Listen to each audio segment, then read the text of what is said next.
Buenas noches a mis hermanos que van a comenzar a conectarse por medio de las redes sociales. Hoy es un nuevo día, lunes, más de estudio. Árbol de vida, con ustedes el hermano Luis en una nueva exposición. Hoy día vamos a ver un tema que ha sido ampliamente difundido, pero de alguna manera tenemos que comenzar a, ¿cómo se dice? Tenemos que comenzar a evidenciar realmente si esta doctrina que se ha estado gestando hace muchos años, más o menos desde los tiempos de Lutero, 1525, se ha estado gestando esta doctrina, pero de alguna manera creo yo, según lo que hemos podido estudiar y lo que los teólogos reformados nos muestran, es que esta doctrina, que es el libre albedrío, es una doctrina que no está en paralelo a lo que es la teología o al buen estudio de lo que es la palabra de Dios, el conocimiento de Dios. El libre albedrío, podríamos decirlo de alguna forma, que pretende dar habilidad al hombre para que vaya o en su, podríamos decirlo, que en su juicio pudiese tener la capacidad de ir a Dios si él quiere. Eso es lo que nos representa el libre albedrío. Hoy día vamos a evidenciar si realmente es así. Si el hombre tiene la habilidad, la capacidad o la voluntad de que si él quiere, ir a Dios. Vamos a ver qué nos dice la palabra de Dios hoy en día en este estudio que vamos a ver hoy. Le doy las gracias a mis hermanos que están aquí presentes también con nosotros para ver lo que vamos a decir en este estudio el día de hoy. El libre albedrío, en cierto modo, ha sido permeado por lo que es la filosofía. Desde los tiempos de Grecia, la filosofía que era muy descollante en aquellos tiempos, incluso para Pablo, cuando Pablo fue a Atenas y comenzó a hablar acerca del Dios desconocido que ellos habían levantado un altar, también comienza a hablarle acerca de la palabra de Dios, pero también comienza a hablarle en términos filosóficos, dando a entender de que Pablo, como dicen algunos de mis hermanos, no tan solo el conocimiento teológico tenía, sino que también tenía conocimientos acerca de lo que implica el humanismo, la filosofía, la antropología y todas esas cosas que se estudian. Ahora, la filosofía considera que nuestras decisiones tienen base en nuestro entorno inmediato, en la influencia religiosa y cultural, aseverando que las decisiones del hombre tienen una influencia externa. Pongamos oído en esto porque la filosofía nos transmite de que mayormente la influencia del hombre se halla en lo externo. Y pareciera que en cierto modo es así. Ahora, Eva, para llegar a desobedecer, fue influenciada externamente por serpiente. Lo podemos ver, podríamos decir que en este aspecto, en este ejemplo de Eva, pudiésemos ver que la filosofía tiene razón. De acuerdo a que nos dice que la influencia hacia el hombre, mayormente o siempre, es externa. Y lo vemos en el caso de Eva, que fue influenciada externamente. David, para llegar a su adulterio con Betsabé, su influencia fue externa a través de que él pudo visualizar a Betsabé dándose un baño.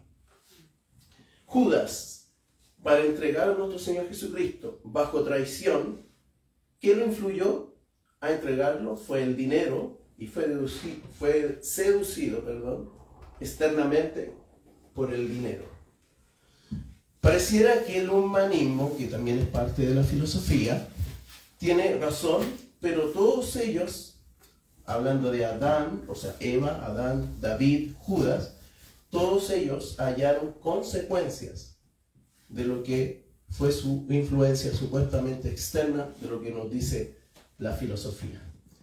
Ahora, porque todo deseo del hombre no procede, y aquí viene algo teológico que nos hace ver verdad acerca de lo que, en contraposición de lo que la filosofía nos está entregando, que la influencia hacia el hombre es externo. La filosofía nos dice eso, pero la teología nos dice totalmente lo contrario.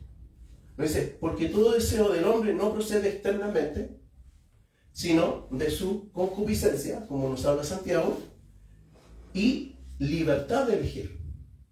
Ahora, libertad de elegir, vamos a ver esto acerca de lo que es el libre albedrío, porque yo en los lugares que he estado, y siempre lo digo, se nos ha enseñado que nosotros tenemos capacidad de elegir, tenemos libre albedrío. Entonces vamos a analizar qué implica tener libre albedrío. Y si realmente nosotros, como hijos de Dios, y el mundo tiene libre albedrío, o sea, capacidad de elegir. Santiago nos dice, si mi teléfono me lo puede... Vamos a aprovechar de tomar un poquito de agua.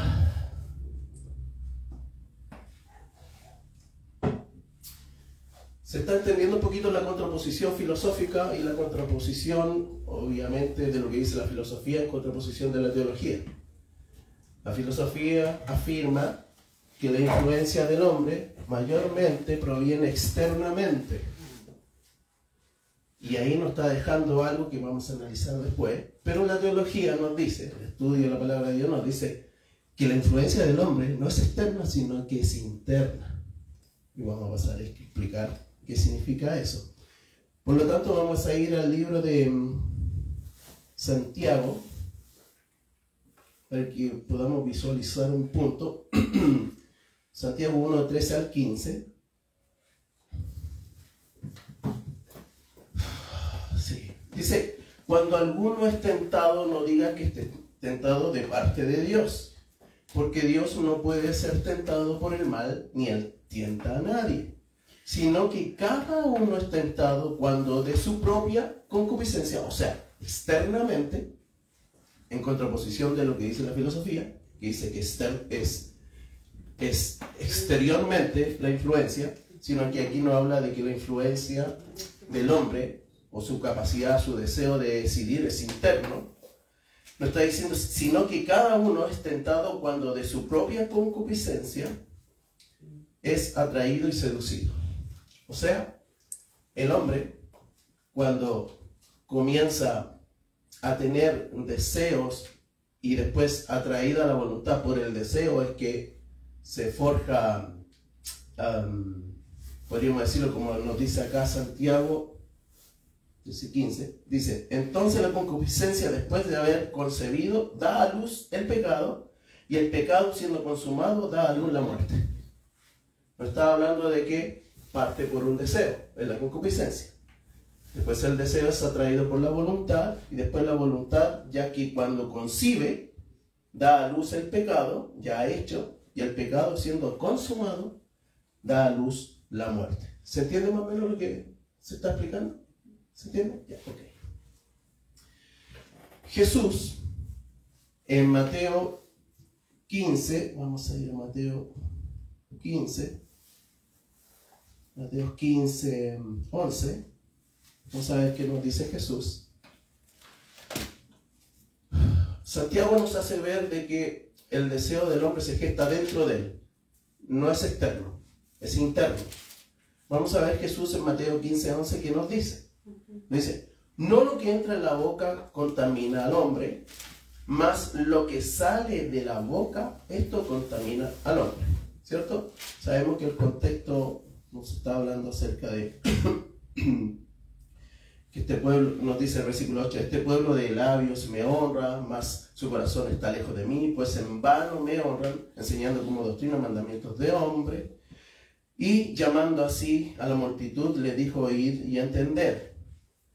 No lo que entra en la boca contamina al hombre. Recordemos que los judíos, había ciertas comidas que no consumían, producto de que ellos se contaminaban. Ese es el contexto que nos está hablando nuestro Señor Jesucristo. Entonces le está diciendo, no lo que entre en tu boca como comida es lo que te contamina, ¿cierto? Le dice, más lo que sale de la boca, esto contamina al hombre, haciendo alusión de que lo que sale por nuestra boca obviamente fue concedido en nuestra concupiscencia, en nuestros deseos, en nuestra voluntad, y es lo que sale hacia afuera. O sea, nos está hablando de la mente del hombre, ¿cierto? Nos está hablando de, en términos de los pensamientos y decisiones del hombre, que se ven cuando esas decisiones, al ser tomadas por medio de nuestros deseos, por medio de la voluntad, es que externamente se muestran en nuestras decisiones, en lo que nosotros hacemos y decimos, y muchas veces también en lo que pensamos. El ser humano es una máquina de confección de males, en eso estamos seguros que es así. Y todo lo que el hombre decide o ejecuta, yacía o está en lo más profundo de su ser, o sea, en su voluntad. Entonces, la filosofía nos dice que toda influencia procede externamente hacia el hombre, pero la teología, la palabra de Dios nos dice que no, que es interno. ¿Cierto? Quedamos claros en eso. Ahora, fíjense que, en cuanto al libre albedrío, Erasmo de Rotterdam, en 1524, creó o confeccionó lo que es conocido en la teología como la diatriba. La diatriba. ¿Cuál es la explicación que nos quiere dar Erasmo de Rotterdam? Esto lo confeccionó en 1524. La diatriba nos habla acerca de el libre albedrío. De hecho, él defendía el libre albedrío. Erasmo de Rotterdam defendía en su diatriba, la diatriba de seu cogitatio, en latín, seu cogitatio, de libero arbitrio. Para que lo anoten ya, se lo voy a... Seu cogitatio de libero, ¿se nota? Arbitrio. La diatriba de 1524 de Erasmo de Rotterdam, seu cogitatio de libero arbitrio, él nos habla acerca del libre albedrío del hombre. ¿Y qué es lo que nos quiere decir Erasmo de Rotterdam en esto que él confeccionó? Nos quiere decir que, en palabras simples, que el hombre, si quiere, puede ir a Dios por decisión propia. Martín Lutero, en 1525, Martín Lutero y Erasmo de Rotterdam tenían una buena relación hasta que llegaron a este tema del libre albedrío. Ahí como que hubo un cisma entre ellos dos, hubo una separación, en cuanto que ellos también hablaban acerca de lo que es la salvación, la doctrina de la salvación del hombre, en cuanto al monergismo y sinergismo, que eso lo vamos a ver más adelante, pero para decirlo un poquito con respecto al monergismo, voy a seguir después con lo de monergismo y sinergismo. ¿Se acuerdan, hermano José, que pasamos esto? ¿Se recuerda usted? Sí, me acuerdo de las palabras. ¿Se acuerda? Esto en base, obviamente, que también lo que nos dice Erasmo de Rotterdam con respecto a lo del libre albedrío. La cuestión en cuanto a la doctrina de la salvación nos muestra estas dos palabras, que significa monergismo, la acción de uno solo, o sea, la acción de Dios, la manera acción de Dios, y al sinergismo nos habla la acción de dos o tres en conjunto, actuando en conjunto, ¿cierto? Vamos a poner la acción de dos o más. En cuanto a la doctrina de la salvación, se afirma, sobre todo Lutero afirma, que en cuanto al monergismo, es Dios que en su acción de parte de Dios, es que Dios provoca que el hombre vaya a Dios. En el caso del sinergismo, nos habla de que el hombre tuviese la capacidad de ir a Dios si él quiere. Ahora, en la doctrina de la salvación, que la pasamos en, ¿cuánto se llama? En el orden de la salvación, que lo pasamos antes que ustedes viniesen, ahí hacíamos una explicación súper clara de lo que implica esto. En la salvación, obviamente el orden de la salvación implica, el monergismo implica que es Dios buscando al hombre, atrayéndolo así. Y la explicación del sinergismo implica que ya el hombre, teniendo el Espíritu Santo de Dios en él, comienza a caminar en santidad haciendo sinergismo, o sea, acción de dos, de Dios en él por medio de su Espíritu Santo y el hombre ya en su renovación o haber sido regenerado, puede caminar en santidad. Eso es lo que nos muestra lo que es el orden de la salvación del hombre. El monergismo, Dios toma al hombre, aunque Él no quiera, es Dios soberano y hace lo que Él quiere, cuando quiere, como quiere y con quien quiere. Y el sinergismo implica que ya el hombre, al haber sido renovado, comienza a dar pasos de santidad. Eso simplificándolo. Erasmo de Rotterdam decía, eliminaba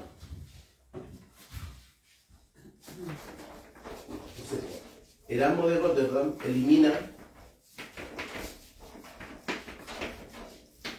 elimina el monergismo, o el que Dios con su poder transforma al hombre, y lo deja a expensas del hombre en su capacidad, en el sinergismo de que él, si quiere, puede ir a Dios.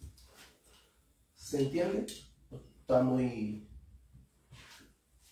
Eso nos habla en la diatriba del libre albedrío. El libre albedrío implica que el hombre tiene libertad para elegir. Lutero en 1525, Lutero confecciona, a ver si todavía no se nota, pero claro, permiso. Estamos en vivo. Vamos a ver esto. Ahí sí, 1525, Lutero confecciona de servo al arbitrio. De servo arbitrio. ¿Qué significa de servo arbitrio? La esclavitud de la voluntad o la voluntad determinada. Eso es lo que nos explica, en pocas palabras, Martín Lutero, en contraposición de lo que Erasmo de Rotterdam está enseñando en su diatriba. Y hay una contraposición entre ellos dos desde el año 1500 hacia adelante, y de ahí hacia todo lo que nosotros conocemos. Después anteriormente a ello lo había hecho San Agustín, hablando del libre albedrío, pero no en una forma de San Agustín de enseñar el libre albedrío, sino en una forma de mostrar que es imposible que el hombre pueda tener libertad, puesto que está contaminado por el pecado. Puesto que el hombre yace separado de Dios, es imposible que el hombre, estando contaminado por el pecado, y su voluntad contaminada, es imposible que el hombre pueda decidir por sí mismo ir a Dios. Ahora,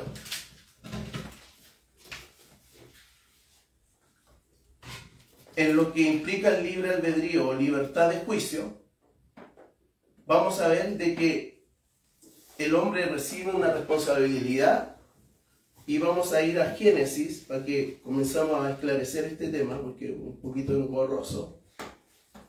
Vamos a ir a Génesis 2, del 15 al 16. Vamos a comenzar a entrar a tierra derecha.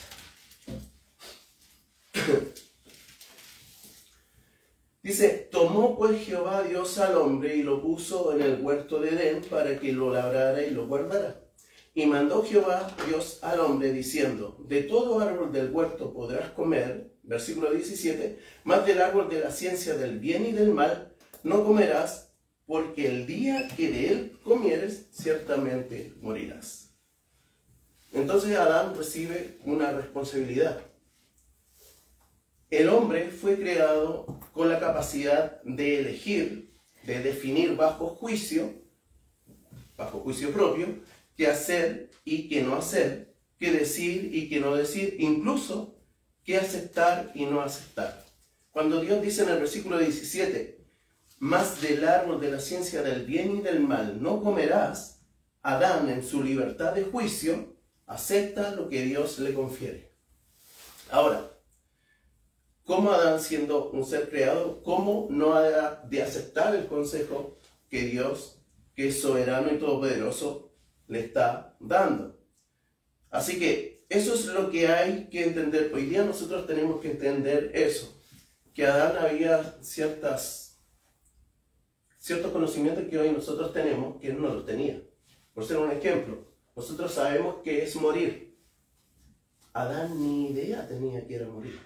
Cuando Dios le dice, si tomas del árbol de la ciencia del bien, ciertamente morirás. Adán no entiende. Adán no sabe eso. Porque hasta ese momento todo era bueno. Por eso cuando comencemos el estudio del Génesis, van a surgir muchas preguntas con respecto a esto, que nosotros en el conocimiento previo, o en el conocimiento que tenemos en cuanto a todo lo que es la historia bíblica, de los personajes, conocemos quién es Dios, conocemos cómo actúa Dios y todo eso, eso nos da base de conocimiento que Adán no tenía. Y tampoco Eva tenía. Entonces, eso es lo que hoy entendemos y hemos conocido a través de la historia y de nuestra propia experiencia con Dios. Adán aún no tenía una dimensión clara de quién era Dios en cuanto a qué sucedería si él no acataba la ordenanza de no tomar del árbol de la ciencia del bien y del mal. Adán y Eva eran libres y su libertad, al no tener la experiencia de una mala decisión, ellos no habían cometido ninguna mala decisión hasta el momento del pecado, y su consecuencia, ni decisión ni consecuencia, como lo vemos en el capítulo 3.7, si vamos al capítulo 3.7, cuando ya, recordemos que Eva toma del fruto y lo come, y Adán, que estaba juntamente con ella, percibe que no sucedió nada de lo que Dios le dijo, a pesar que ellos no conocían la muerte. No sucedió nada. Pero cuando todo sucedió y comenzó a suceder, es cuando Adán, toma del fruto, lo come. Es ahí lo que nos registra el versículo de Génesis 3.7. Nos dice, entonces fueron abiertos los ojos de ambos. Aunque Eva comió antes, no fueron abiertos sus ojos. Aconteció cuando Adán comió del fruto, fueron abiertos los ojos de ambos. Y conocieron que estaban desnudos, entonces cosieron hojas de higuera y se hicieron delantales. El conocimiento en cuanto a que estuvieron desnudos, eso manifiesta y gesta el comienzo de la degradación del mundo como lo conocemos. Y también en ellos mismos. Porque al sentirse desnudos, mayormente se dice que sintieron vergüenza. Eso es lo que se dice siempre. Pero en un análisis más profundo, ellos comenzaron a sentir, antes de la vergüenza, comenzaron a sentir frío. Es por eso que ellos, a lo que está al alcance de ellos, sintieron vergüenza y frío, se tapan, pero después Dios los cubre con pieles de animales. ¿Por qué? Porque al pecar, y Dios después lo muestra en cuanto a la maldición que le da tanto a la mujer como al hombre, la tierra, todo lo que había sido creado por Dios, entra dentro de una maldición, en una degradación. Eso es lo que nos cuenta acá el libro de Génesis. Ahora, fueron abiertos sus ojos y pudieron percibir el primer efecto del pecado. O también como se llama el error, porque pecar también es cometer errores. Muchas veces uno asocia el pecado con cosas mayores como asesinato, adulterio, robar a mano armada. Mayormente uno lo lleva a eso. Pero tan solo existe el pecado de omisión. El no hacer algo que debiéramos haber hecho ya es pecado, porque es un error.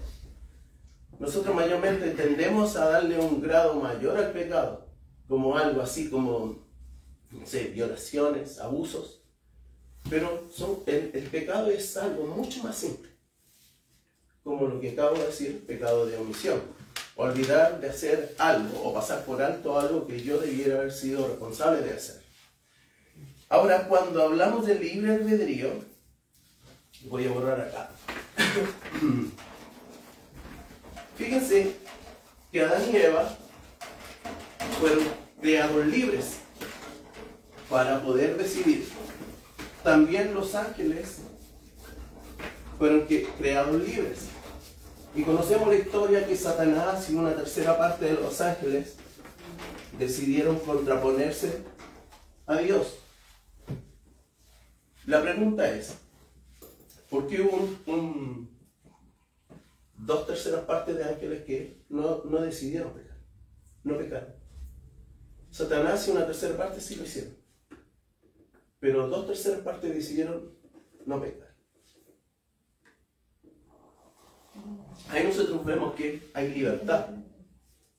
Hay una libertad de poder elegir el mal o el bien. La misma capacidad que Dios le dio a Adán y Eva, ellos eran libres, con la capacidad de hacer un pecado o no hacerlo. Perdón. La pregunta es, en cuanto al libre albedrío, la libertad que tenía Adán y Eva, la pregunta es, si nosotros tenemos libre albedrío.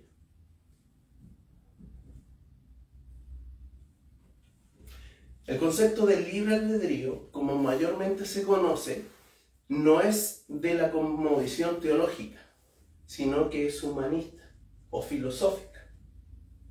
Y esta manera de comprender que el ser humano tiene la capacidad de hacer lo bueno es una comprensión, defectuosa de parte del mundo o del humanismo. Adán y Eva tenían capacidad de, vamos a notar, la otra vez mostramos 4 capacidades, pero hoy día me voy a enfocar en 2 capacidades. Adán y Eva tenían la capacidad de pecar. Adán y Eva, como fueron libres, tenían la capacidad de pecar. Y lo demostraron, pecando. Pero también tenían la capacidad de no pecar. Adán y Eva tenían esas 2 capacidades en su libertad o libre albedrío que ellos tenían. Ahora, veámoslo así. Ahora nosotros tenemos la capacidad de pecar. Todos los días pecamos, no equivocamos. Es una capacidad que tenemos adquirida. Si siempre pecamos y siempre nos equivocamos en un grado mayor, como dije, en caso de asesinato, violación, entonces es un grado mayor, y en un grado menor, como dije anteriormente, algo que debiéramos haber hecho y no lo hicimos, pecado de omisión, en menor grado, pero pecamos y erramos al blanco. ¿Te acuerdas la palabra pecado? ¿Griego? ¿Cómo se llama? Amartia. Amartia es la palabra griega para pecado. En hebreo es agio, por si acaso, sí. El griego es el hebreo. Palabras que vamos comprendiendo y es bueno saber siempre un poco más. Entonces, tenemos la capacidad de no pecar. Es como pregunta, ¿tenemos la capacidad de no pecar?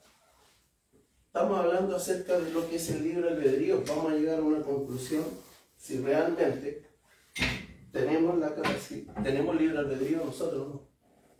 Porque se enseña que el hombre tiene libre albedrío.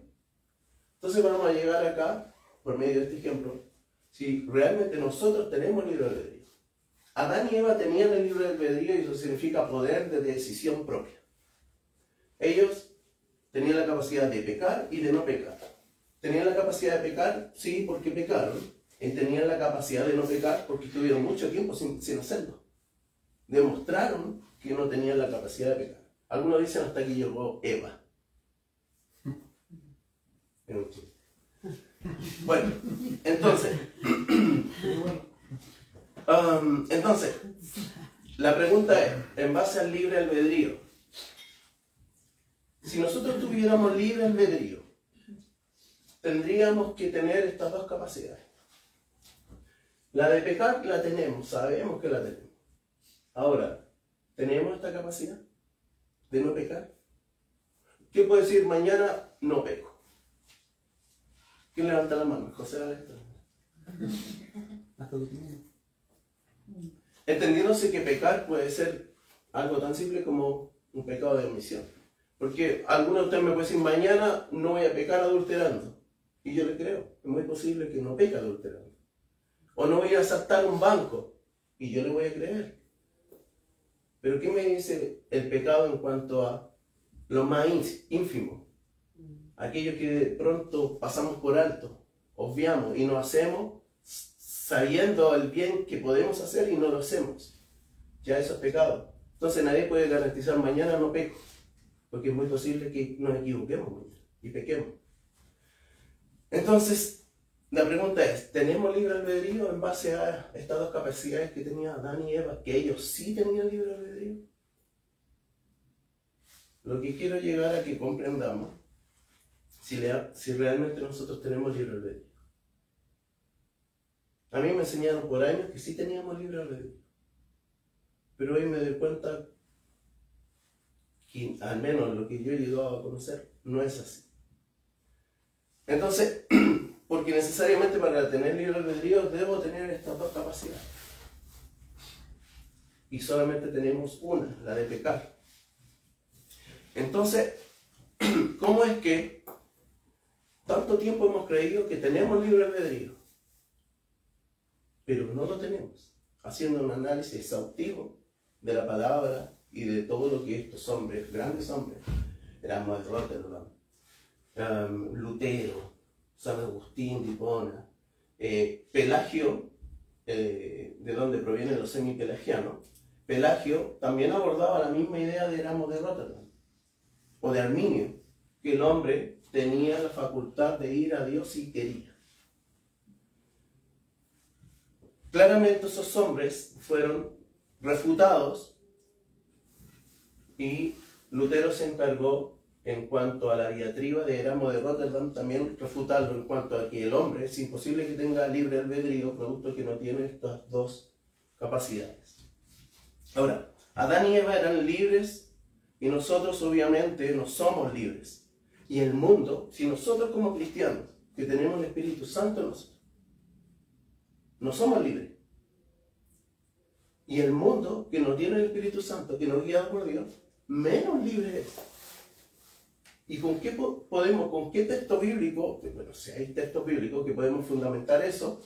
Vamos a 2 de Timoteo, en cuanto a que el mundo es imposible que tenga libre albedrío, porque se enseña también que hasta el mundo tiene libre decisión de ir a... Porque supuestamente si el mundo tiene, si hablamos de la libre decisión, de que el hombre sin Dios puede ir a Dios, implica que el libre albedrío se lo están adjudicando al mundo. Porque ellos son los que tienen que tomar la decisión de ir a Dios o no. Entonces, ni siquiera a los cristianos, sino que al mundo. Y eso es imposible. 2 de Timoteo 2:25 al 26. 2:25 al 26. 2 de Timoteo dice: que con mansedumbre corrija a los que se oponen, por si quizás Dios le conceda que se arrepientan para conocer la verdad y escapen del lazo del diablo en que están cautivos a voluntad de él. O sea, nos está diciendo de que el mundo está cautivo bajo los deseos y el dominio de Satanás. Así que es imposible que tenga libre albedrío, porque libre albedrío implica tener la capacidad, estas dos capacidades, y el mundo no la tiene. Incluso podríamos decir que ni nosotros tenemos esta capacidad, que vamos a ver un poquito más adelante. Entonces, el mundo no tiene libre albedrío y está bajo la voluntad de Satanás. Todo lo que el mundo hace, todo lo que el mundo piensa, todo lo que el mundo desea, está contaminado por los deseos de Satanás. Y lo hemos visto acá en un texto que es clarificatorio, 2 de Timoteo 2, del 25 al 26. Hay más textos, pero por ejercicio de que hay mucho que ver, solamente mencioné ese texto, pero hay un texto también que nos demuestra en Juan 8:44. Juan 8:44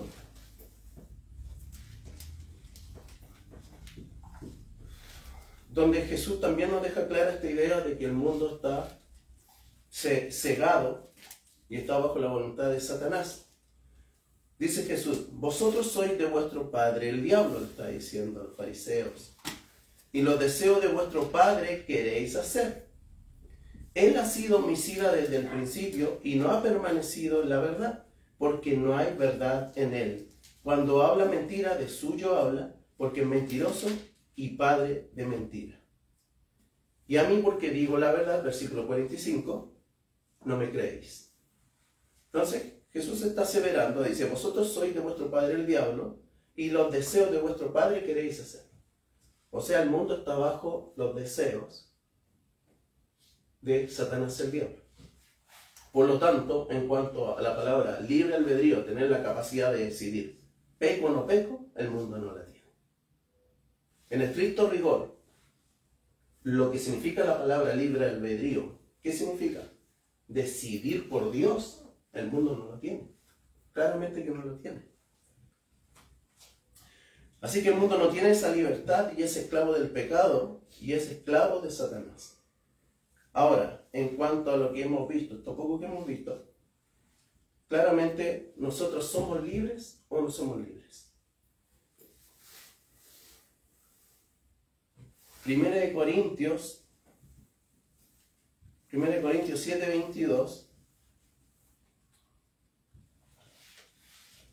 en palabras del apóstol Pablo,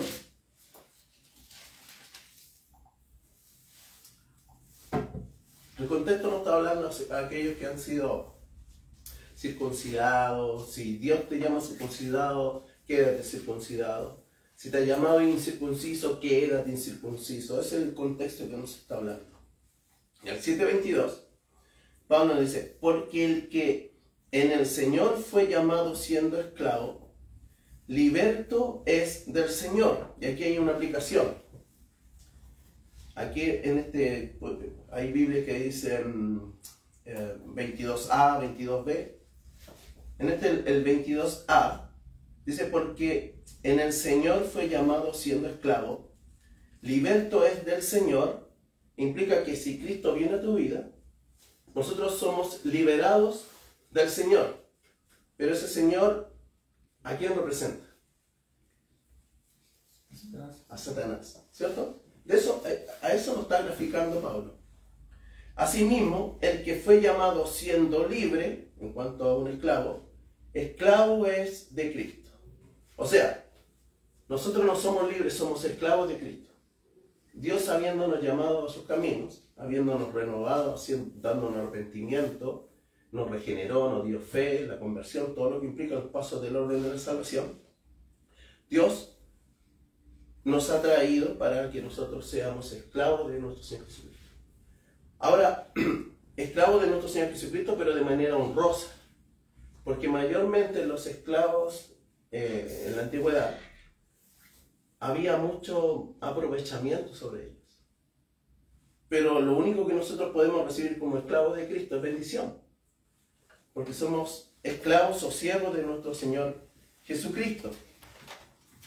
Ahora, hay Santiago en el capítulo 1, hablando de esclavos y de lo que son los siervos.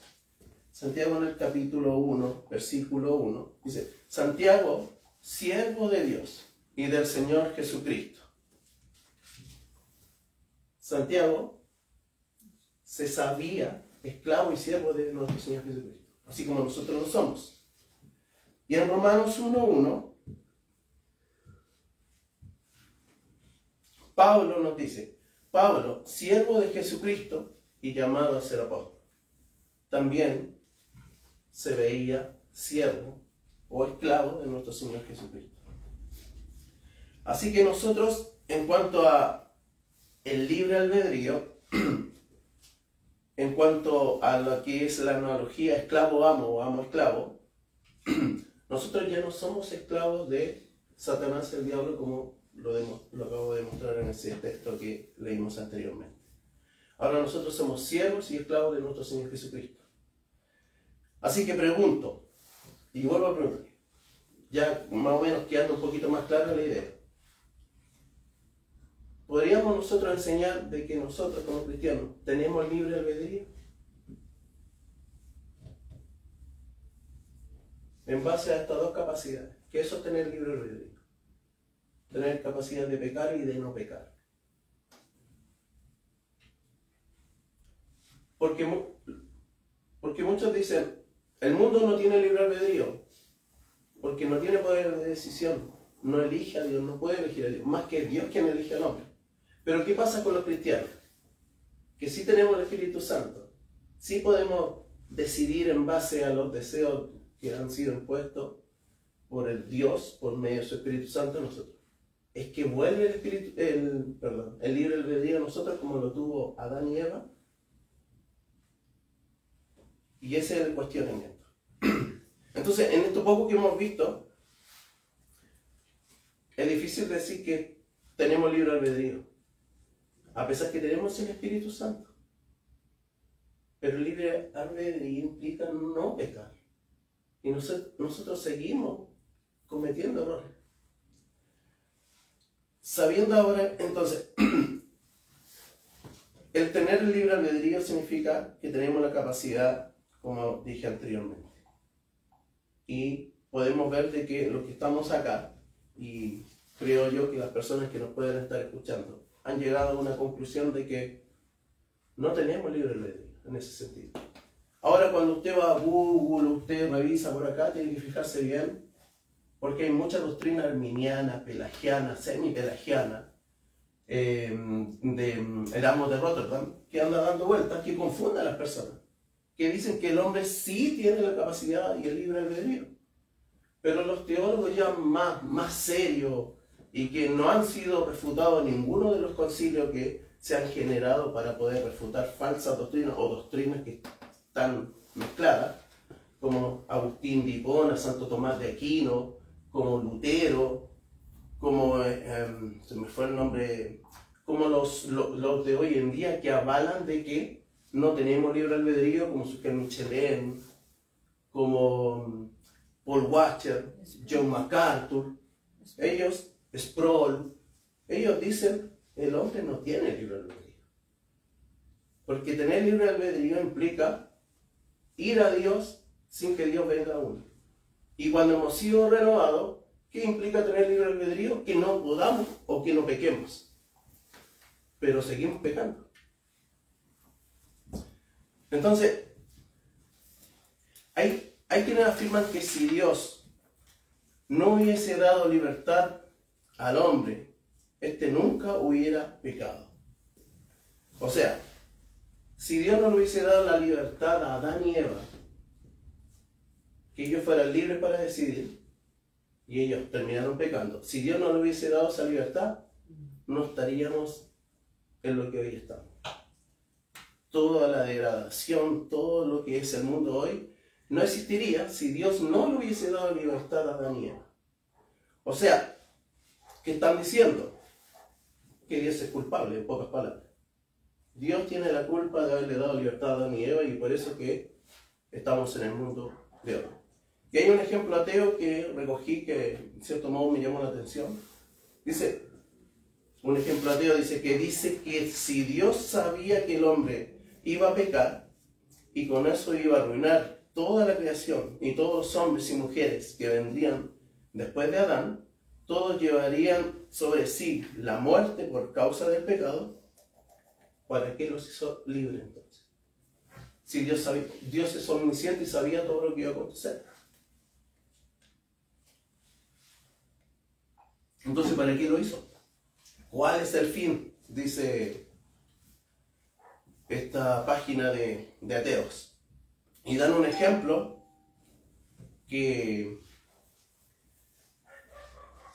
si uno no fuera cristiano no le vería lo complicado. O sea, de hecho no es complicado, pero hay personas que se complican con este ejemplo. Y el ejemplo dice, Dios es el equivalente a un padre que da un arma cargada a un niño pequeño. Dicen los ateos. O sea, en cierto modo está diciendo, Dios sabiendo que Adán iba a pecar y iba a degradarse todo, aún así le dio libertad de elegir, sabiendo que iba a pecar. Es entonces el equivalente a que un hombre, un padre de familia, le dé un arma a un niño cargada. ¿Por qué? O se mata a él o mata a cualquier persona usando esa arma cargada. Y es un buen ejemplo. Ahora, Dios sabía que Adán pecaría porque Dios todo lo sabe. Entonces, la cuestión es por qué Él le dio esa libertad. Ahora, cuando nosotros conocimos nuestras... Fíjense en cuanto vamos a pasar a analizar por qué le dio esa libertad. Cuando nosotros conocimos a nuestra esposa, los hombres, o las esposas conocieron a sus esposas, fíjense que hay una cuestión en que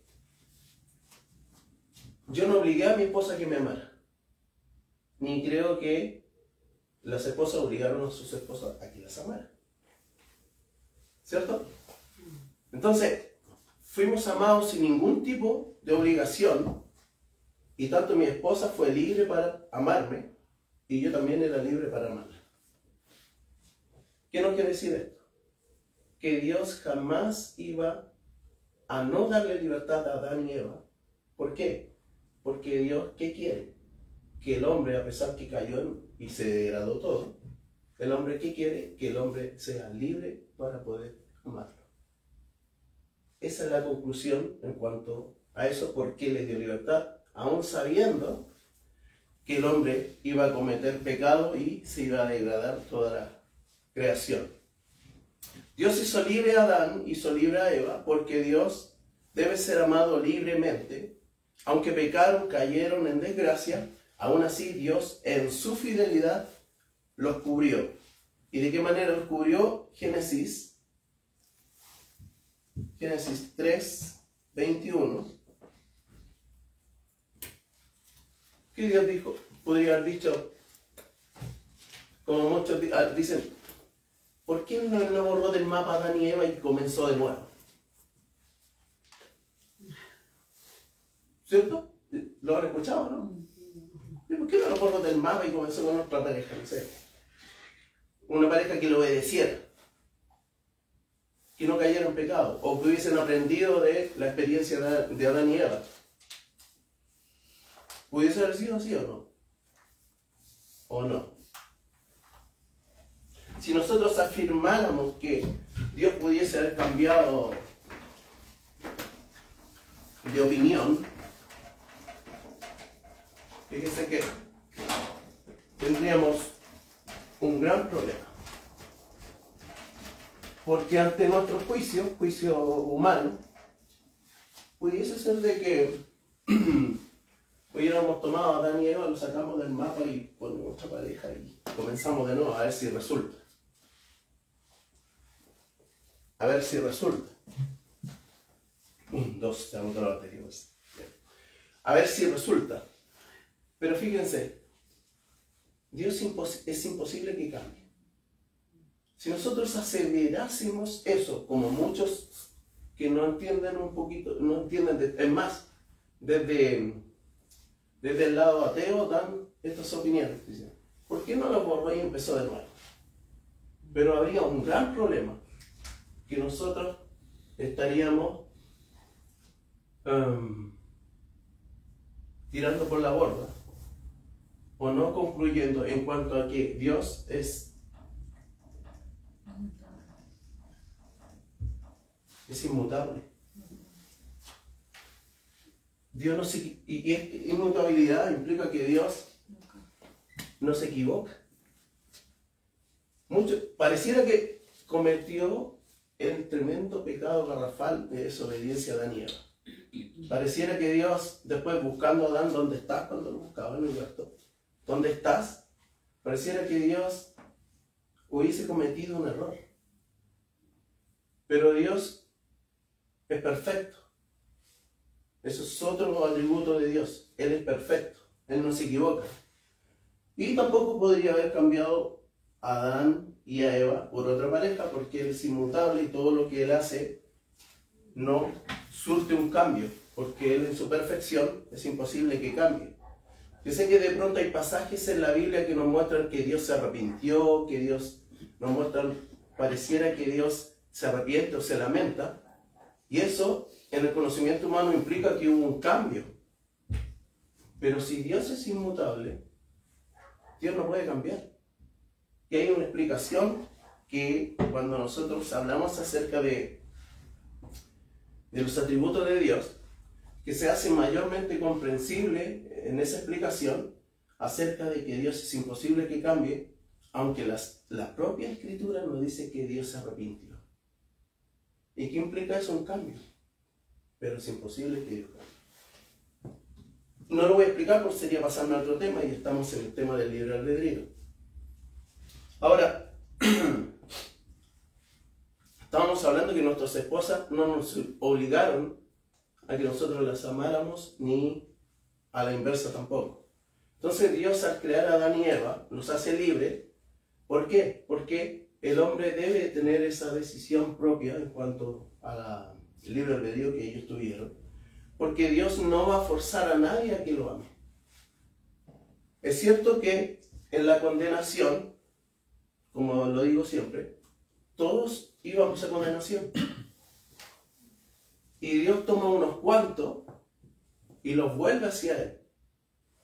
Pero Él lo hace porque vamos a la condenación.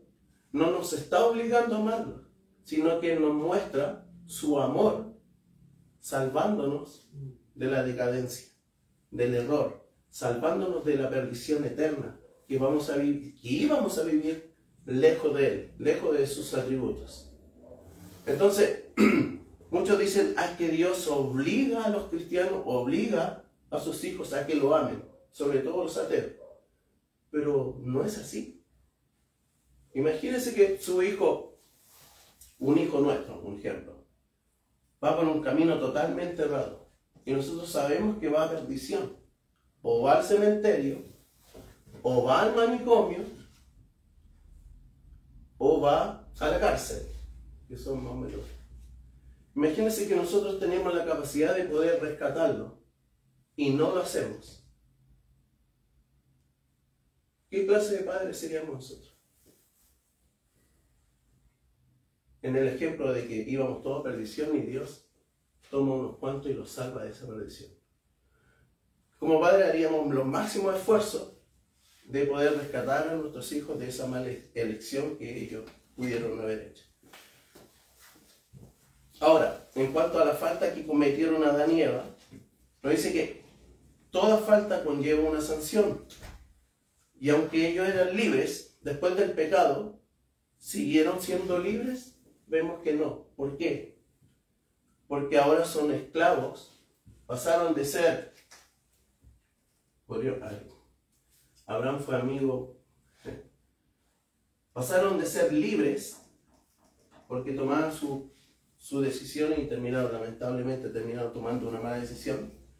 Pero ahora son, lamentablemente, esclavos del pecado. Adán y Eva, hablando de Adán y Eva en el inicio, perdón por la letra. Son esclavos del pecado. Ahora nosotros fuimos renovados y somos esclavos de Cristo, pero seguimos con la tendencia pecaminosa. Entonces, tenemos que visualizar qué fue lo que perdieron Adán y Eva cuando ellos pecaron. Y que en cierto modo, nosotros, gracias a Dios, recibimos eso que ellos perdieron, lo recibimos de manera mínima. Adán y Eva, lo que perdieron al momento de pecar,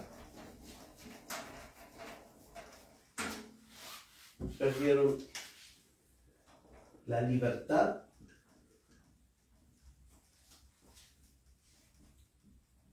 moral. Perdieron la libertad moral. Ellos, antes del pecado, tenían por experiencia la moral que Dios tiene. Es por eso que se mantuvieron tiempo no pecando. Ellos tenían libertad moral. O sea, perdieron la libertad moral. Y después tuvieron... Voy a borrar esto porque no quede claro. Voy a borrar por aquí.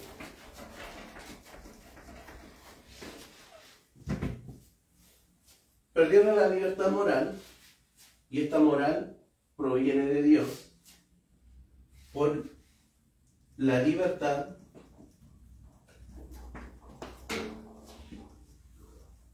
natural. Y esta libertad natural la tienen todos los hombres. Todos la tienen. Moros y cristianos, como dice por ahí. Todos los hombres. Ahora, cuando Dios viene y nos rescata y nos hace nacer de nuevo, Dios nos vuelve a dar esta libertad moral, pero de manera mínima. ¿Cuándo vamos a poder experimentar esta libertad moral? Cuando nuestros cuerpos sean glorificados. Cuando nuestro Señor Jesucristo vuelva, vamos a volver a tener esta libertad moral. ¿Qué significa esa libertad moral? Que todo lo que hagamos va a ser, moralmente, la King James le denomina excelencia, así lo determina, me gusta este término, excelencia moral.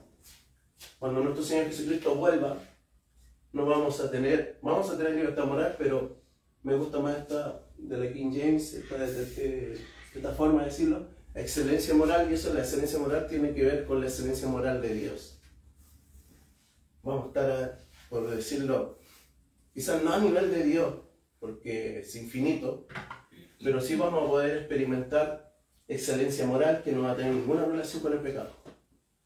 Cuando estemos en nuestro cuerpo glorificado, no va a haber ningún pensamiento, ni un deseo de repercusión en cuanto a un mal deseo o pecado. No vamos a tener ninguna relación con eso.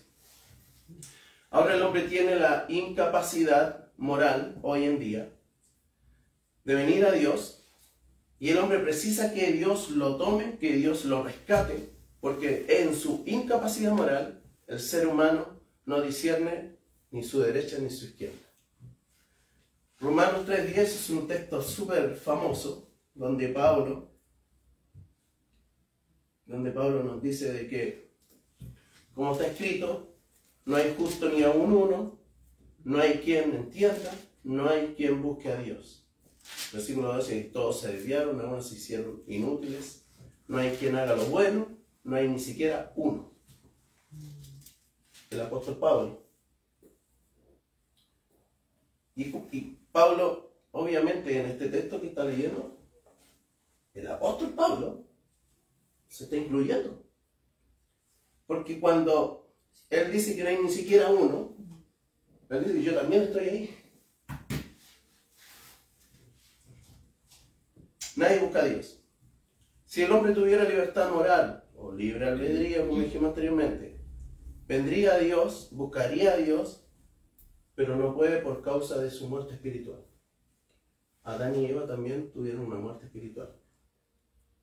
Tenían una relación estrecha con Dios, pero en base al pecado, como Dios no tiene ni una relación con el pecado, es que el hombre fue separado de Dios. Y vivió separado de Dios hasta que vino la redención de nuestro Señor Jesucristo, producto de la muerte de cruz, donde se aplica su justicia, que es la doble imputación. La teología lo nombra doble imputación porque la justicia de Dios se nos da a nosotros y nuestros pecados fueron puestos en Él. Él fue nuestra propiciación por nuestros pecados. Entonces, es por eso que necesitamos a Dios, pero no podemos ir a Dios sin que Él nos llame. ¿Cómo lo podemos ver eso en la Biblia? Lo podemos ver en las Escrituras, perdón, no en la Biblia. En Juan 6:44, nuestro Señor Jesús nos muestra claramente que el hombre no tiene libre albedrío, no tiene libertad moral, está muerto espiritualmente y es imposible que elija a Dios. ¿Por qué? Porque el hombre, el único hambre que tiene es hacer lo malo. Juan 6:44 dice, en palabra de nuestro Señor Jesucristo, dice, ninguno puede venir a mí si el Padre que me envió no le trajere, y yo le resucitaré en el día postrero. En este mismo Juan 6:44, o sea 6, en el versículo 65, nuestro Señor Jesucristo nos vuelve a decir algo referente a esto. Y dijo: por eso os he dicho que ninguno puede venir a mí si no le fuere dado por el Padre. O sea, en dos textos, en un mismo capítulo, en palabras de nuestro Señor Jesucristo, nos deja claro de que el hombre no tiene la capacidad de ir a Dios. Entonces, como estábamos hablando acerca de Pelagio, estábamos hablando acerca de Erasmo de Rotterdam, los semipelagianos, estábamos hablando de todos esos hombres que eran hombres muy sabios, pero ellos en sus determinaciones dijeron que tenían el libre albedrío y que tenían la capacidad de ir a Dios, si ellos querían. Arminio también opinaba lo mismo. Pero hay una contraparte que es San Agustín, Santo Tomás de Aquino, como dije anteriormente, el mismo Lutero y otros teólogos de la Reforma, pastores de la Reforma, han dicho de que es imposible que el hombre tenga libre albedrío. Así que, en base a estos textos, que el hombre es imposible que vaya a Dios, sino que es Dios que tiene que buscar al hombre para poder rescatarlo de la muerte y de la separación de Dios eternamente. Si nosotros tuviéramos libre albedrío, fíjese que estos textos que acabamos de leer, en Juan 6:44, 6:65 y otros textos más que hay, fíjese que si nosotros tuviéramos la decisión de ir a Dios si queremos, estos textos no estarían en las Escrituras. No estarían. Porque ¿para qué estarían si el hombre puede? Imagínense que el Señor Jesucristo nos dice claramente, 6:44, dice: ninguno puede venir a mí si el Padre que me envió no le trajere, y yo lo resucitaré en el día postrero. O sea, ninguno puede venir a mí. Y resulta que nosotros hemos comprendido de que estas palabras que dice nuestro Señor Jesucristo no son ciertas, porque sí podemos ir. Aunque el Padre no nos rescate, no nos busque, nosotros sí tenemos la capacidad de ir. Entonces, estos textos estarían de más en las Escrituras. Y estaríamos refutando. Cuando nosotros decimos que tenemos libre albedrío y que tenemos la capacidad de ir a Dios, que quiero que se entienda bien esto, estamos haciendo algo tan grotesco de refutar al mismo Señor Jesucristo en estos dos textos. Lo refutaríamos. Diríamos: Jesús no tiene razón, porque lo que tú estás diciendo en estos dos textos que leímos en Juan 6 es una mentira, porque yo sí tengo la capacidad de ir a Dios si yo quiero. Así de grave. ¿O no es grave? Para mí es grave. Para mí sería grave. Porque ¿cómo voy a refutar al mismo Señor Jesucristo? Nuestro Señor Jesucristo es Dios mismo. Fíjese lo que decía Spurgeon, muy conocido teólogo. Decía, de una manera sarcástica lo decía, que el libre albedrío al hombre, para lo único que le sirve, es para pecar. Cuando otro dice que el libre albedrío es querer ir a Dios si se quiere, Spurgeon nos dice, el príncipe de los predicadores, Spurgeon dice: es libre albedrío, lo único que le sirve al hombre es para pecar. Y yo le encuentro toda la razón, porque si tuviéramos libre albedrío, lo único que haríamos es pecar, porque no tenemos la capacidad de ir a Dios o querer estar con Dios si Dios no viene a nosotros primero. Puesto que ya sabemos que el hombre no tiene libre albedrío para decidir, a pesar que hay muchos que dicen en las redes que sí lo tenemos, y hay hombres de renombre que dicen que sí lo tenemos, pero a la luz de la palabra, de todos los textos que vemos, y en el análisis que podemos hacer, por ser un ejemplo de Juan 5:39, veamos Juan 5:39, que pareciera que... 5:39. Este no me puede... Dice el Señor Jesucristo, en palabras de nuestro Señor Jesucristo. Aquí pareciera que nuestro Señor Jesucristo nos dice: ustedes no quieren, ustedes tienen la decisión y ustedes no quieren. Dice: escudriñad las Escrituras, porque a vosotros os parece que en ellas tenéis la vida eterna, y ellas son las que dan testimonio de mí, y no queréis venir a mí para que tengáis vida. aquí un arminiano diría, el mismo Señor Jesucristo nos está diciendo que no queremos ir. Aunque podríamos querer, pero no queremos. O sea, hay una libre decisión del hombre. Según un arminiano diría, en este texto. Pero fíjese, que si nuestro Señor Jesucristo aquí nos está diciendo, y no queréis venir a mí para que tengáis vida eterna, haciendo alusión a que el hombre tiene la decisión, habría una contraposición con lo que leímos anteriormente en Juan 6:44 y 6:65, que el mismo Señor Jesucristo nos dice, si el Padre no te trae, no puedes venir a mí. Entonces, ¿qué tenemos que hacer en este aspecto, en este texto? Revisarlo en su original. Es la única forma que nosotros podamos visualizar de que no hay una contraposición en palabras del mismo Señor Jesús. ¿Cómo es posible que el mismo Señor Jesús, siendo Dios, se contradiga en el mismo libro de Juan? Es imposible. Entonces de aquí toman de que el hombre tiene la libertad de elegir a Dios o no. Ahora, ¿en qué estábamos? Nosotros hemos recibido por medio del Espíritu Santo la libertad moral, como dije. Volvemos a tener la libertad moral que perdió Adán y Eva en Edén, pero la recibimos ahora no total, sino que de manera limitada. Como expliqué, cuando venga nuestro Señor Jesucristo, ahí nosotros vamos a experimentar excelencia moral. Pero hoy podemos luchar contra los que hemos sido renovados y nacidos de nuevo. Podemos luchar contra lo que nos separaba de Dios. Podemos elegir lo que a Dios le agrada. ¿Por medio de quién? De su Espíritu Santo. Nosotros como cristianos, que hemos nacido de nuevo. Y la renovación que tenemos, en cuanto a que hoy, como escribí delante acerca de el sinergismo, que implica que yo y Dios unidos caminamos, yo camino en santidad, que Dios es santo, me hace caminar en santidad, la santidad progresiva que se le llama.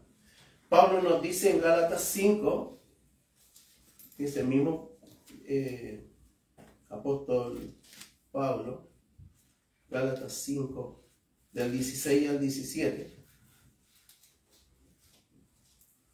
dice, digo pues, andad en el Espíritu y no satisfagáis los deseos de la carne, porque el deseo de la carne es contra el Espíritu, y el del Espíritu es contra la carne, y estos se oponen entre sí, para que no hagáis lo que quisierais. O sea, la carne quiere hacer lo que quiere, pero el Espíritu que Dios me dio quiere hacer lo que desea hacer para Dios. Entonces hay un conflicto en mí. Es por eso que yo hablaba acerca de que nosotros tenemos una libertad moral limitada. ¿Por qué? Porque si fuera excelencia moral, yo sería una especie de ángel espiritual, que no tengo ninguna relación con malos pensamientos, con malas acciones, no tendría ninguna relación con el pecado. Pero Pablo lo grafica claramente aquí. Tenemos una lucha. A pesar que somos hijos de Dios, hombres de Dios, mujeres de Dios, estamos luchando constantemente. Que esta carne no nos domine. A veces pareciera que nos gana, pero muchas veces esta carne es vencida, producto del poder del Espíritu Santo en nosotros. Ahora, un ejemplo. ¿Podría un cristiano que en esa lucha que tiene, podría, es tremendo, pero bueno, podría asesinar? ¿Podría, no sé, violentar a un niño sexualmente? Un cristiano que está con el Espíritu de Dios, y como nos dice aquí Pablo, que pareciera, no sé si un poco ambiguo, no quisiera decirlo así, pero dice Pablo, digo pues, andad en el Espíritu y no satisfagáis los deseos de la carne. O sea, le está diciendo, no le des lugar a los deseos que tú tienes en tu carne, o sea, los deseos que nosotros muchas veces tenemos. somos cristianos, hemos sido renovados y todo el tema, pero hay ciertas cosas que vienen a nuestra cabeza. Entonces, hay un dicho que dice, podemos dejar que los pájaros melodeen sobre nuestras cabezas, pero nunca dejemos, o no debemos dejar que ellas posen sobre nuestra cabeza, haciendo alusión a lo que es el pecado. Que nos está diciendo que nosotros tenemos la potencialidad de poder decir que no, y de hecho sí la tenemos. Porque si no tuviéramos la potencialidad, mediante el Espíritu Santo, de decir que no al pecado, nosotros estaríamos igual que el mundo. Y estaríamos en la iglesia ahí dando pésimo ejemplo, porque nuestras vidas son totalmente contradictorias a lo que decimos y que leímos por medio de las Escrituras. Entonces, pero hoy podemos luchar, como dice nuestro apóstol Pablo, y nos dice que no satisfagamos los deseos de la carne. Fíjense que estuve leyendo en cuanto a lo que se habla del libre albedrío, de que el hombre pudiese y que no pudiese, si él quiere. Deuteronomio 30, estuve leyendo, quiero invitarlo a Deuteronomio 30, 19-20.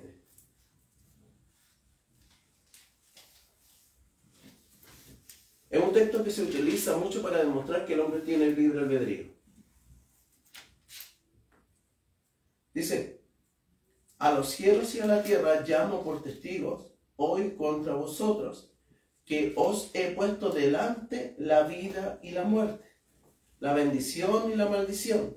Escoge pues la vida para que vivas tú y tu descendencia, amando a Jehová tu Dios, atendiendo a su voz y siguiéndole a él, porque él es vida para ti y prolongación de tus días, a fin de que habites sobre la tierra que juró Jehová a tus padres, Abraham, Isaac, Jacob, que les había de dar. Entonces podemos ver aquí, y esto es lo que utilizan mucho estos textos acerca de que el hombre puede decidir por Dios o no. La palabra nos dice claramente de que pone el bien y el mal delante de ellos y ellos deben elegir. Dice, el hombre tiene libre albedrío. Pero fíjense,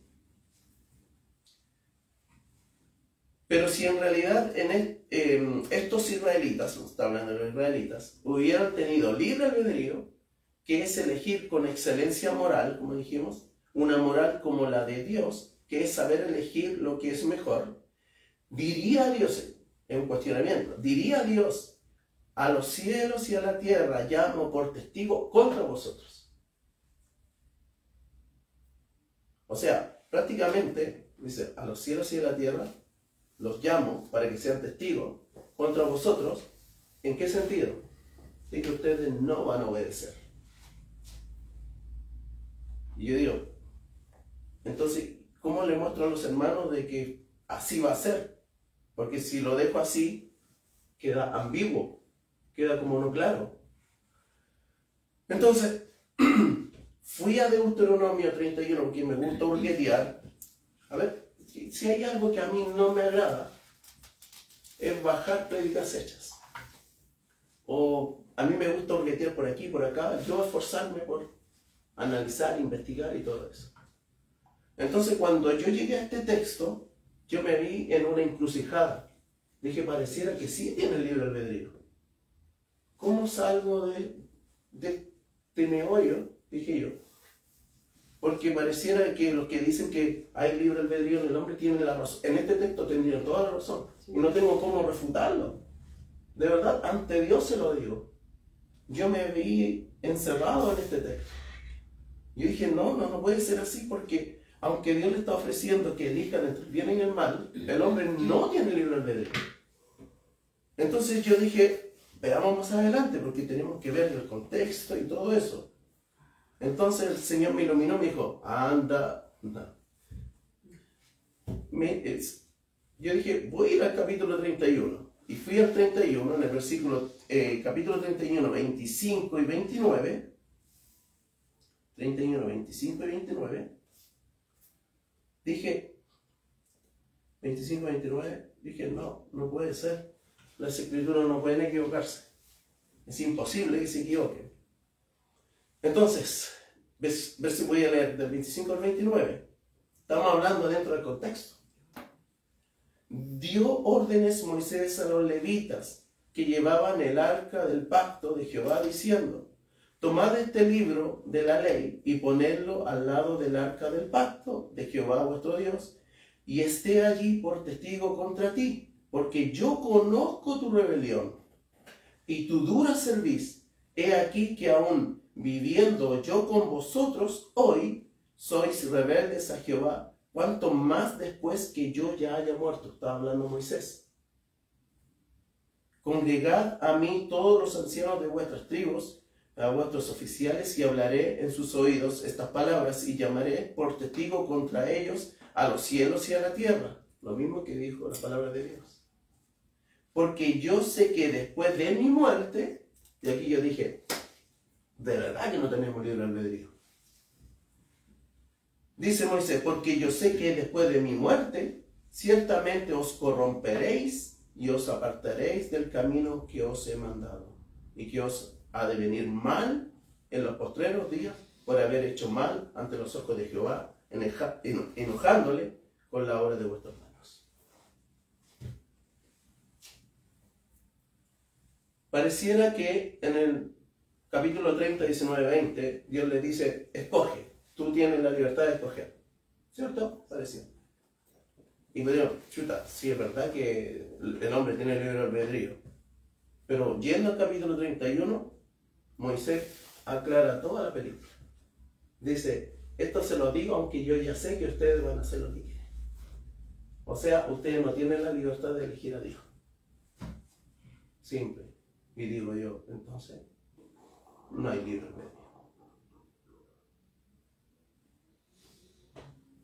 Ellos nunca tuvieron la voluntad o capacidad de hacer bien. Es imposible sin el Espíritu Santo en nosotros. Es imposible honrar su nombre. Lucas 18, para terminar. Lucas 18, yo creo que pudiese haber una segunda parte del libro del albedrío, porque hay muchos antecedentes que quedaron fuera. Muchos. Fíjese, Lucas 18 nos habla del joven rico. Y voy a leer de 18 a 27. Yo sé que todos conocemos este texto, pero para el efecto de que quede grabado lo voy a leer ya. Lucas 18. Un hombre principal le preguntó diciendo, Maestro, bueno, ¿qué haré para heredar la vida eterna? Jesús le dijo, ¿por qué me llamas bueno? Ninguno hay bueno, sino solo Dios. Los mandamientos, ¿sabes? No adulterarás, no matarás, no hurtarás, no dirás falso testimonio, honra a tu padre y a tu madre. Él dijo, todo esto lo he guardado desde mi juventud. Jesús, oyendo esto, le dijo, aún te falta una cosa, vende todo lo que tienes y dalo a los pobres, y tendrás tesoro en el cielo, y ven y sígueme. Entonces él, oyendo esto, se puso muy triste, porque era muy rico. Al ver Jesús que se había entristecido mucho, dijo, cuán difícilmente entrarán en el reino de Dios los que tienen riquezas. Porque es más fácil pasar un camello por el ojo de una aguja que entrar un rico en el reino de Dios. Y los que oyeron esto dijeron, ¿quién pues podrá ser salvo? Él les dijo, lo que es imposible para los hombres es posible para Dios. Y me voy a quedar ahí, en el 27. Entonces nuestro Señor Jesucristo, obviamente dentro del contexto judío, el judío que tenía riqueza, decía, estoy bien con Dios. Ese era el pensamiento judío. Por eso que menospreciaban tanto a los pobres y a los desvalidos y a los que tenían deformidades, que eran cojos, los menospreciaban. ¿Por qué? Ellos decían, nosotros estamos con Dios, ¿por qué? Porque somos sanos y tenemos riqueza. A ustedes están maldecidos por Dios porque son pobres o son huérfanos o tienen deficiencia. Entonces Dios a ustedes no los tiene por hijos. Entonces Jesús le hace ver a este joven rico, haciéndole ver que él tenía una incapacidad. Y aunque el joven rico le dice, maestro bueno, Jesús le dice, ¿por qué me llaman bueno? Solo hay uno bueno, que es Dios. ¿Por qué le dice eso? Porque los judíos, ellos juraban y creían a pie juntos que ellos eran los más buenos. ¿Por qué? Porque se esforzaban en cumplir la ley. Entonces, nuestro Señor Jesús le deja claro a este joven rico que solamente hay uno bueno. Y algunos se preguntan, pero si Jesucristo era Dios y era bueno. Sí, pero él quería sacarlo de ese pensamiento, ese joven judío, que él creía ser bueno. Entonces le dice, solo hay uno bueno. Tú no eres bueno, le dijo Jesús al joven rico. Y vemos en el versículo 27, entonces, él les dijo, lo que es imposible para los hombres, o sea, hallar salvación, para el hombre es imposible, es posible para Dios. O sea, el hombre no tiene ninguna decisión propia de querer ir a Dios, porque ni siquiera lo desea. Nosotros que estamos aquí, tampoco estaríamos aquí.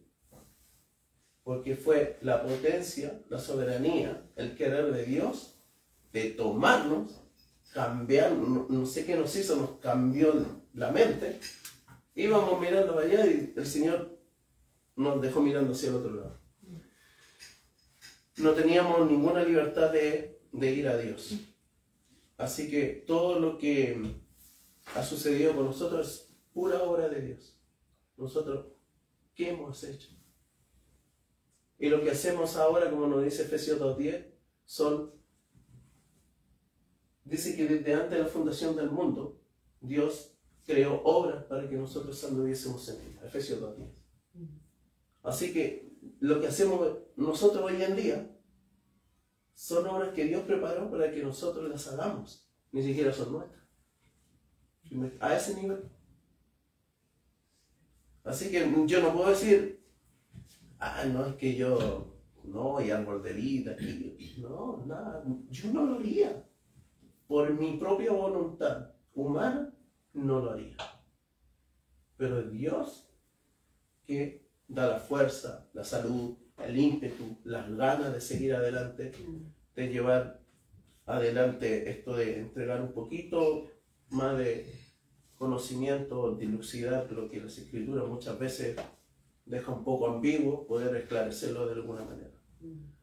No somos los mejores, hay muchos mejores, pero estas son las obras que Dios preparó para que nosotros las hiciéramos. Amén. Vamos a orar para ir a pregunta y respuesta. No sé si mi hermana Francesca tenía unas preguntas que hacer. Está allá, entonces vamos a orar. Gracias te damos, Señor. Amén. Una noche más aquí reunidos como la iglesia que somos, Señor. El lugar no es la iglesia, sino que las personas son la iglesia, Señor. Es por eso que digo que somos la iglesia reunida para adorarte, para mostrar con las obras que tú pusiste en nosotros, Señor, para seguir adelante, para darte gloria, Señor, para nosotros poder dar a conocer lo que hemos entendido de las Escrituras.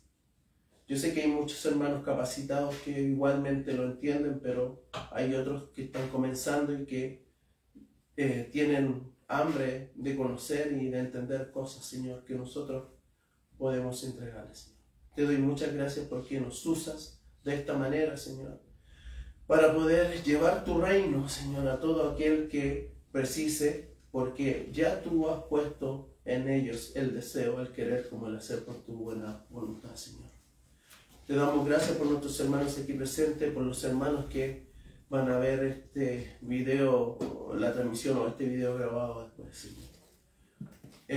Lo que deseamos, Señor, con todo el corazón es poder llevar tu nombre, Señor, en alto a todos los hombres, Señor, que quieran conocer acerca de ti. Hay tanto de qué hablar, Señor. Hay tanto que transmitir, Señor. Hay tanto, lamentablemente, error, Señor, doctrinal, errores que muchas veces, ya sea por inexperiencia, Señor, o porque derechamente se desea hacer así, que nosotros no debemos esforzar por dar claridad, Señor, a lo que es el conocimiento que deben adquirir nuestros hermanos, Señor, para poder seguir el desarrollo y llegar a una madurez, Señor, para poder avanzar en esto tan hermoso que es tu iglesia, Señor, que es la reunión de los santos, Señor. Te amamos, Señor, exaltamos tu nombre por sobre todo lo que hay, Señor, porque tú eres el Rey, porque tú eres soberano, porque tú eres un Dios bueno que nos ha amado, Señor. Nosotros estábamos todos perdidos, Señor, pero tú nos amaste primero, Señor, y es por eso que nosotros te buscamos ahora. Pero tú nos saliste al encuentro, Señor, para llevarnos a esto tan hermoso, que a pesar que no es fácil, Señor, que no estamos libres de cosas difíciles, Señor. Incluso cristianos no están libres de la muerte, Señor. Aún así, Señor, tú nos das el poder, Señor, de aún en ese momento, en cuanto estemos ahí a puertas de la muerte, Señor, nosotros no te negamos, Señor. Y nosotros seguimos adelante con esta tu obra tan maravillosa, Señor. Te amamos, Señor, y danos vida, Señor, según a ti te plazca, Señor, para que podamos seguir en esto, que es entregando un poco más de entendimiento acerca de lo que es tu palabra, Señor. Te damos gracias en el nombre de nuestro Señor Jesucristo. Amén y amén. Amén. Amén.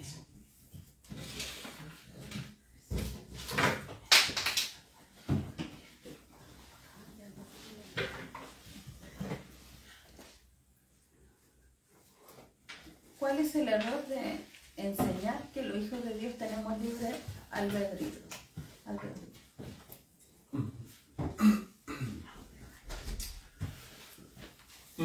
Un error. Lo que sucede cuando nosotros, o cuando se enseña el libre albedrío, que nosotros tenemos libre decisión para poder decidir por Dios, estamos ante un error teológico. Porque aunque hay mucha propagación en las redes sociales acerca de que el hombre tiene libre albedrío, producto del arminianismo, del pelagianismo, como dije anteriormente, producto de Erasmo de Rotterdam, que eran hombres muy capaces, pero que otros hombres tuvieron más capacidad en demostrarle que el libre albedrío, en el caso de Erasmo de Rotterdam, Lutero le demostró que es imposible que el hombre tuviera libre albedrío. Entonces, estamos ante un error teológico al decir que el hombre tiene libertad para elegir. ¿Por qué? Porque el libre albedrío lo vemos en Adán y Eva antes de la caída. Ellos tenían libertad para hacer tanto pecar o no pecar. Y ellos tuvieron, la Biblia nos habla de tiempo, pero estuvieron tiempo sin hacerlo, sin pecar. Y tenían la capacidad de pecar porque terminaron haciéndolo. Así que enseñar el libre albedrío hoy en día requiere de que nosotros tengamos una mayor comprensión de lo que es la libertad del hombre. Spurgeon, como dije antes, Spurgeon lo hace a manera no quisiera decir, a manera de, no de mofa, sino que podríamos decir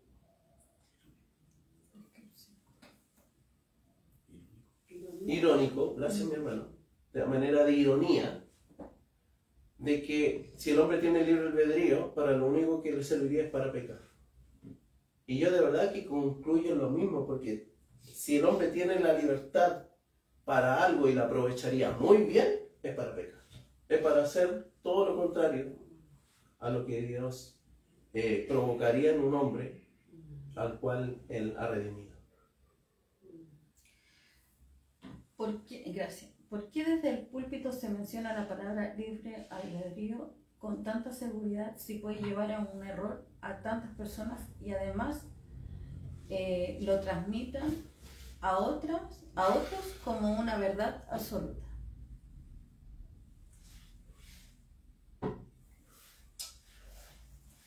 ¿Por qué es un error? ¿Por qué desde el púlpito se menciona la palabra libre albedrío con tanta seguridad si puede llevar a un error a tantas personas y además a que lo transmitan a otros como una verdad absoluta? Como dije anteriormente, parte de que enseñar que nosotros tenemos libre albedrío implica en primera instancia un error teológico. Y de hecho es así. Ahora, el que la gente pudiese llegar a comprender que tiene un libre albedrío, en cierto modo, sería que ella tiene la libertad tanto para hacer lo bueno y lo malo de forma unilateral. Voy a utilizar ese término. ¿Qué significa de forma unilateral?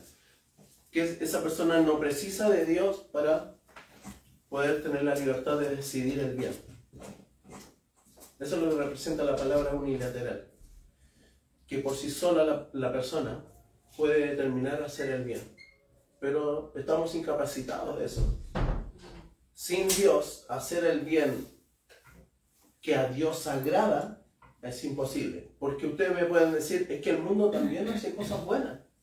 Y sin duda, visto desde la perspectiva humana, claro que sí es buena. Salvar a una mascota de que se esté ahogando. Cruzar a la abuelita en el paso cebra porque no vaya a ser que pase a alguien que la pueda atropellar. Asistir a alguien que se cayó, se rompió la cabeza en el piso. Son cosas buenas, pero no están dentro de la categoría de lo que a Dios le agrada. ¿Qué es lo que a Dios le agrada? Que todo lo que hagamos, por eso es que se hace necesario que el Espíritu Santo que está en nosotros hace toda justicia por nosotros y nos lleva a toda verdad. Es el Espíritu Santo, no nosotros.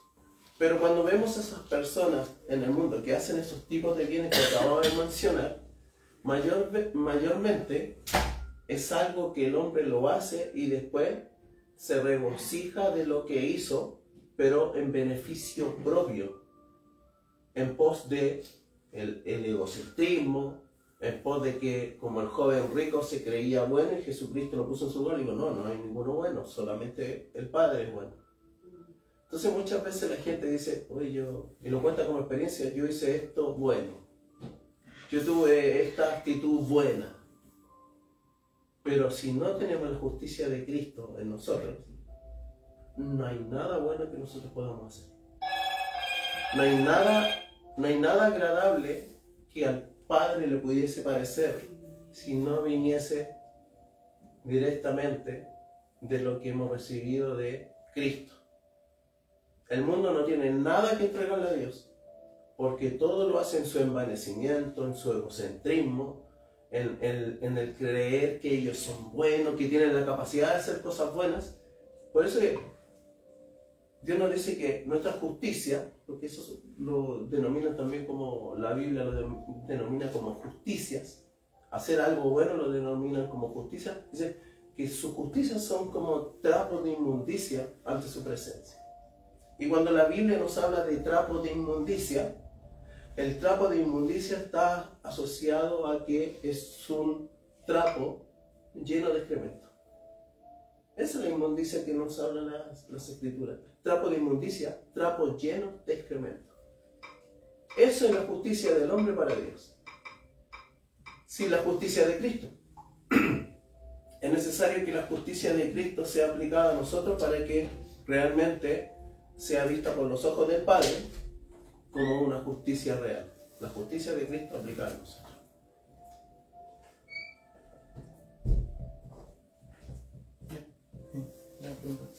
Jesús dijo, vosotros siendo malos saben hacer cosas buenas, hacer buenas cosas. Esa. ¿Qué puede aportar aquí? Pero léeme completo el texto. Es que no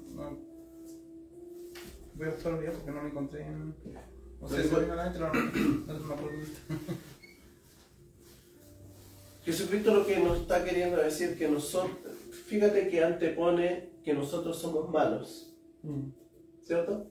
Si vosotros siendo malos sabéis darle buenas dádivas a vuestros hijos, ¿cuánto más el Padre? Sí. ¿Cierto? Entonces, pero Jesús, fíjate, antepone, vosotros sois malos. Nos dice, ustedes por lo que hacen son buenos con sus hijos, o ustedes son buenos. No dice, vosotros siendo malos. Entonces hace la diferencia entre las obras que hace el hombre, por más justas que parezcan. Imagínense, ¿qué justo tiene que un padre trabaje y dé alimento a sus hijos?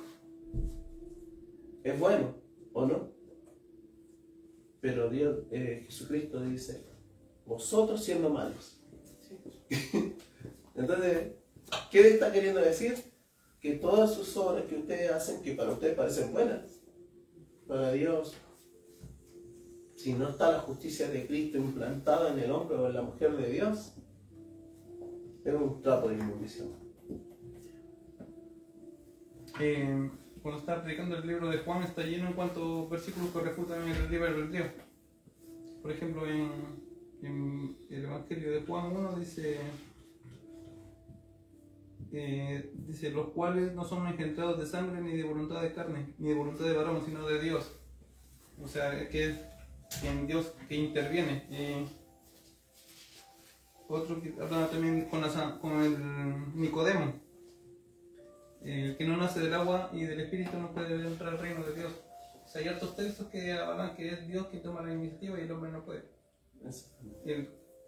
Juan 14:6 también dice, yo soy el camino, la verdad y la vida, nadie viene al Padre. Nadie viene al Padre sino por mí. Y es Dios que siempre está tomando la iniciativa. Y en Juan también, las cartas de Juan también dice, nosotros le amamos porque nos amamos primero.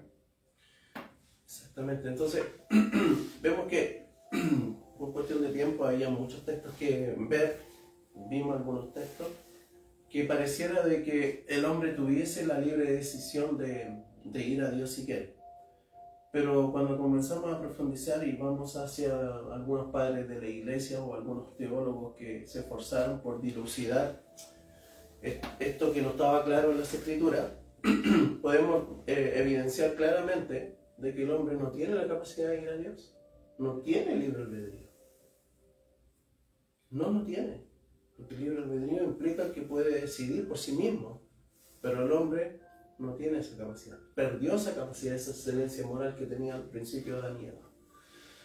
Y mi hermano acaba de presentar unos textos que lo dejan claro de que si no viene Dios al encuentro del hombre, a salvar al hombre, a rescatar al hombre, el hombre estaría completamente perdido. Estaríamos todos perdidos. Pudiéramos apreciar de que pareciera que tenemos libre albedrío porque al tener el Espíritu Santo, escribe aquí, pareciera que tenemos libre albedrío al tener el Espíritu Santo porque Él nos lleva a realizar buenas obras. Entonces ahí como que nos podemos confundir un poco. Es que el tema del libre albedrío, cuando Pelagio lo habla, cuando Arminio lo habla del hombre sin el Espíritu Santo. Claro. Habla, el hombre tiene la capacidad de ir a Dios. Pero obviamente que al recibir el Espíritu Santo, al nacer de nuevo nosotros, tener el Espíritu Santo, obviamente el Espíritu Santo nos va a llevar a Dios. Así que ahí no hay un libre albedrío, sino que hay un conducir por medio del Espíritu Santo para nosotros, en beneficio nuestro, para beneficio nuestro, que nos va llevando a toda verdad y justicia, que agrade a Dios. Otro también que habla la Biblia harto acerca de que el hombre está muerto y con una persona muerta no se puede acercar a Dios. El muerto no puede hacer nada. Esa es la analogía. Claro, en Lucas 15, cuando el hijo pródigo viene, el papá le dice: mi hijo era muerto, o se estaba muerto, pero ha vuelto a vida. Efesios 2 también dice: borroso cuando estaba muerto, nuestro delito pecados, la paga del pecado es muerte. Y así un montón de textos en cuanto que el ser humano está muerto y obviamente un muerto no puede hacer moverse. Un muerto necesita que Dios dé vida y a eso vino Jesús a dar vida. Dijo también: yo vine a dar vida. Entonces la iniciativa siempre ha sido de Dios. De Dios, claro. Es que la mayor comprensión radica en que nosotros podamos entender qué es el libre albedrío. Y el libre albedrío, como dije, es la capacidad de pecar y no pecar. Y nosotros no tenemos la capacidad de no pecar. Seguro no la tenemos.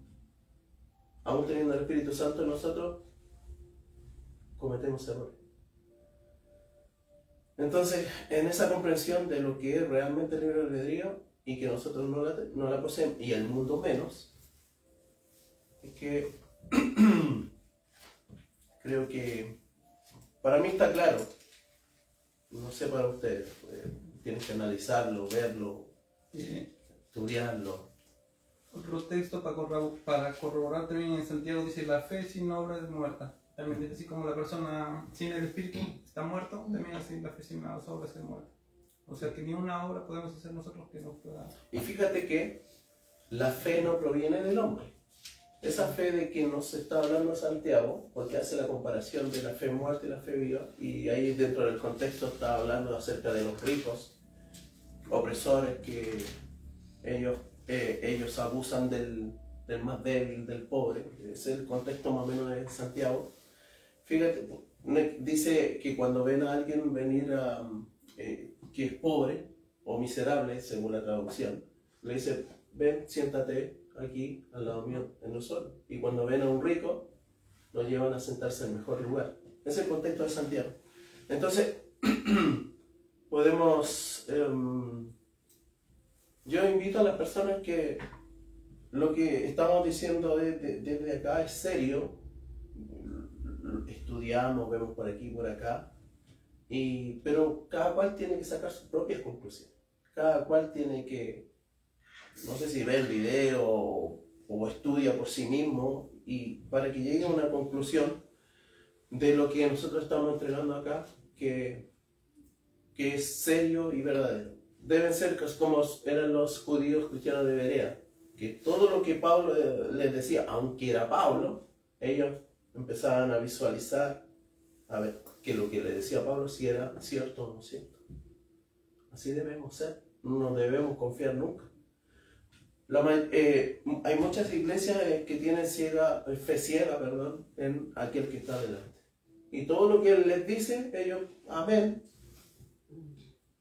Y no ven sus Biblias, nada, no estudian nada. Y dicen: no, sí. ¿Cómo me va a mentir? Un hombre de Dios, ¿cómo me va a mentir? Es un hombre de Dios.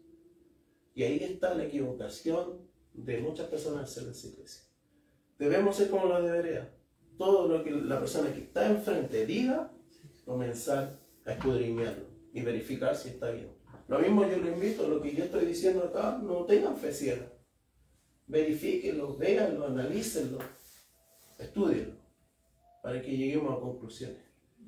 Puede ser que esté equivocado en algún aspecto, no sé.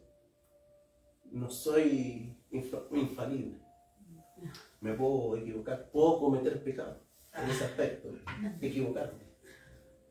Me esfuerzo, sí, por no tratar.